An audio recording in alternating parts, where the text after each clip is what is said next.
An element that seems to fascinate and surprise me are these close-up product shots often seen in videos. This looks stellar and adds another dimension to your footage.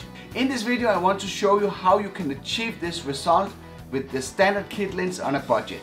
But before we get to that, let's roll that intro.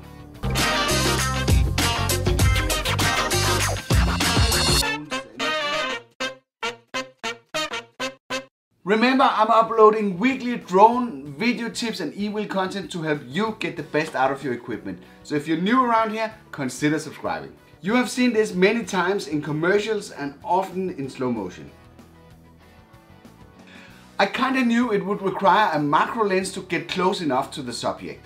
But one day I was casually surfing Amazon, I ran across something called an extension tube, which is basically something that would allow you to do macro videography or photography on a budget. My investigation further revealed that this is basically a hollow tube without glass that extends the lens from the camera body. This reduces the minimum focal length of the lens, allowing you to get closer to the object. The downside is you get a reduced depth of field and you lose the ability to focus on objects far away. For messing around with macro video, this sounds great, and the best part is it's dead cheap. Let's order one. Apart from the model needs to be camera specific, there seems to be two types of extensions available. One that passes through the electrical signals to the lens and preserves the autofocus and aperture control. With the manual version, you have to focus it manually and you have no control of the aperture, aka the amount of light that passes through the lens. At this price level, it does not make sense to go for the last one, as manually focusing the lens is a pain because of the shallow depth of field. This might make sense if you plan to use it only with a manual lens. Let's see what's in the box. The 3 extension tube set with protective cover on top and one on the base. First tube is 12 mm, second tube is 20 mm, third tube is 36 mm. They can be used individually or they can be combined. Instructions are included with details how the property change on a 50 mm prime lens with different combinations. There's a rule of thumb that says the longer you extend your lens, the closer you can get to your subject. But at the same time you will get a more shallow depth of field. With a shallow depth of field you have less room for moving your camera and keeping your object in focus. You can choose to reduce the aperture by increasing the f-stop number to compensate for that. Let's try them out on my Canon 200D with the standard 18 to 55 mm kit lens.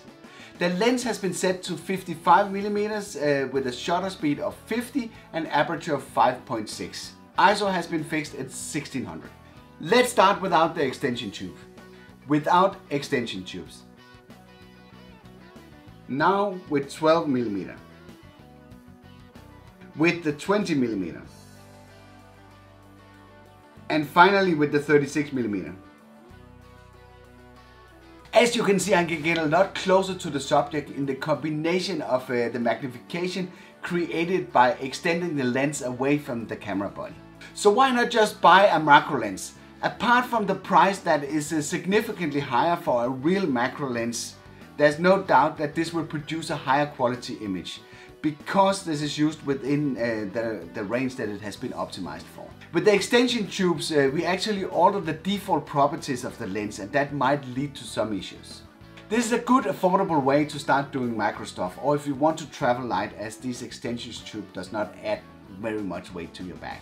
The overall build quality seems okay without being braggy, and they fit nicely on the camera as you would expect. If you're interested in this VILTROX extension tube kit for Canon, I left a link in the description below.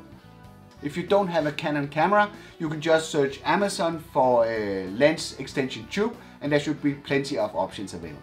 That's it, and I hope you feel inspired to start playing around with macro videos to enhance your footage. If you did, then make sure to hit the like button below, as this really helps me understand if you want more of this kind of content. And while you're at it, consider subscribing so you don't miss out on similar tips like this. Thank you, and see you on the next one.